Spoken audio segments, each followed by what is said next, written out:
Hello বন্ধুরা, pan cutting পায়জামা সহজেই কাটার নিয়মটা দেখছেন। এখানে 39 ইঞ্চি কাপড় আছে, কিন্তু প্যান কাটিংয়ের ঝুলের মাপ 38.5। তো আমি প্রথমে বন্ধ পাশ থেকে 4 ইঞ্চি কাপড় কেটে নিয়েছি, যাতে ইলাস্টিক এবং নিচে জোড়া না পড়ে। আপনারা দেখুন।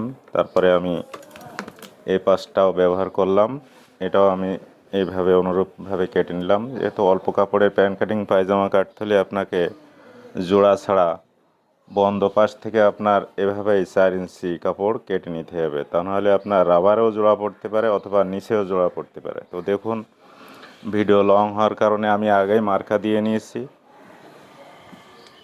তো আমি এখন কেটে দিচ্ছি, দেখুন।